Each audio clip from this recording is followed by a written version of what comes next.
Hey everyone, welcome back to another video. It's Jack Reeve, TalkNorwichCity here. Back in my car. Why not? We're in that weird bit between Christmas and New Year where no one really knows what's going on. No one knows if they're back to work or not. Nothing is seemingly open. But the only thing we do know is that Norwich City is still playing football at a very regular basis. And the other thing we definitely know is that the FA is still investigating seemingly every Norwich player for everything they've ever done to see if there's retrospective disciplinary action that they can take. Borja Sainz is the latest to be caught up in all of this. It is relating to a spitting incident at Sunderland. Johannes Hoff-Torp confirmed to the press, Paddy Davitt, Connor, Chris Gorham, etc., that they had received communication from the FA and that they are looking into an incident. Now, this is obviously a slightly more complex investigation than a bad challenge or, I guess, what happened at QPR with Kenny McLean. This is a more nuanced kind of look, and I suspect there will be comments and statements from both parties, and with it being Borja Sainz, Norwich City will be incredibly I suspect strong in their approach with this. They will not want to be losing Borja for if proven guilty, then this carries a 6-game ban, which would be absolutely massive. Norwich City have already lost their captain, Kenny McLean, for 8 games through suspension. More recently, they lost Jose Cordoba for a game through a red card. Discipline is seemingly an issue for Norwich this season. They are, I think, one of the most booked teams in the division. They have received multiple red cards this season. You cannot be going this many games, 1, without your captain, and 2, Borja Sainz if proven guilty. Now, this is all at this stage. He's not been charged. It's simply that the FA are looking into it. But it feels strange that we've now basically had 3 consecutive games where the FA are looking into disciplinary issues. Number 1, Kenny McLean got banned for 4 matches. Thankfully, is now back. The next one was Angus Gunn, who was also being looked into kind of not controlling himself. I think he'd kicked a substitutions board or something against Queen's Park Rangers, got charged, but thankfully only a fine, not a certain game ban. And now Borja Sainz is the latest. Now, regardless of whether Borja gets charged or doesn't get charged, these are not the types of incidents you want hanging around the squad, the football club. When you're going through such a busy period, this will be taking mind, space and capacity for those involved at Norwich City. We need to be working on other things, defending set pieces being one of them, rather than trying to find a way to say that Borja Sainz isn't guilty. Now, look, let's put that aside for one moment. He should be fine to play against Luton on New Year's Day. I can't see the FA pushing through any form of decision before that. So, Luton up next. Let's talk about... We discussed the Millwall win. It was QPR a couple of days ago. We drew 1-1. It was an incredibly frustrating game. I think it was the first game in which I've walked away from Carrow Road this season genuinely gutted that we didn't win. Norwich City had chances. They limited QPR to 0 shots on target and yet still conceded a goal. That's the most Norwich thing ever. Once again, find a way to concede a sloppy goal. It was an own goal from a corner. Literally 4 Norwich players surrounding themselves and find a way to head it past Angus Gunn. And Norwich had chances late on through Hernandez, through Sainz, through Duffy, through Doyle, through Crescene. There were multiple chances, some better than others. I mean, the Borja Sainz chance when he takes it round the keeper, for me, there was an option to pass it to either Hernandez or Marcondes. Shane Duffy, when he kind of goes one-on-one from that free kick and scoops it over the bar. Onel Hernandez on his weaker foot.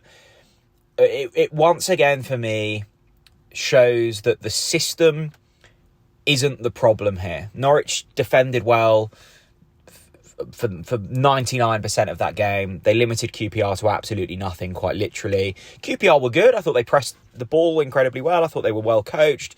I really like Martí Cifuentes. I think he's one of the better coaches in the division.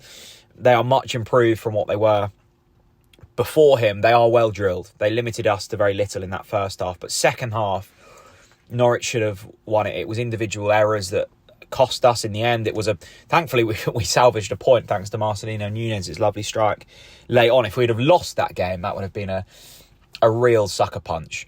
So to take 4 points from the last 2 home games isn't the end of the world, but you almost need to win every home game when the away games and the performances away from home have been so poor. And not winning both home games means that you now go into this Luton game coming up, which is still a challenging game. And I think the disrespect for Luton, although some of the comments surrounding Luton and Edwards as their manager are justified, they're still a good side. They've still got some Premier League quality in that side. And going to Kenilworth Road isn't easy for any team, particularly Norwich City, when you're as bad as we are away from home. That's a real roundabout way of me saying you almost now need to win these away games, and that's really challenging. And I say you need to win the away games with the expectation that Norwich City is still wanting to fight for 6th place. I don't think with this current squad, Norwich are good enough to get 6th. There, I suspect, will be a couple of ins and outs in January. I suspect Grant Hanley will probably go, potentially Christian Fastnacht. You never know the situation with Angus Gunn. He's now free to speak to other clubs, and I think there are interested parties, and I think Norwich will want to wrap up a number 1 pretty soon. I don't think that Reyes or George Long or Archie Mayer are going to fit that number 1 bill, so I suspect they'll make an addition there. Johannes Hoftorp has said openly that he wants a central defensive midfielder. We've been linked with a right winger from Slavia Prague in recent weeks. So I think a right winger, a central defensive midfielder will certainly come in. You've got Josh Sargent soon to return. Suddenly, even with a couple of those additions, plus a Sargent back in and firing, this side looks different and it looks capable. And the reason I say capable is because I still think, as I said at the start of this video, I like the way this team is being coached. I like the football that they are playing most of the time. You look at the recent goals we've conceded. You look at the games that we've lost in recent weeks. You can pinpoint it to stupid individual errors or players that haven't even necessarily made errors, just aren't cut out and good enough for the Championship. And more importantly for me, you look at the lack of depth that we've had. You look at the substitutions we're forced to make with Ante Cianats coming off and Ashley Barnes coming on. Look, I love Ashley Barnes. He's a great man. He's, given it all for Norwich City, but 2 completely different players. In Johannes Hoftorp's ideal world, he's not having Ashley Barnes to come off the bench. The same with Onel, who, again, recently has contributed lots and is a great person to have around the dressing room, but I don't think is Johannes Hoftorp's ideal winger.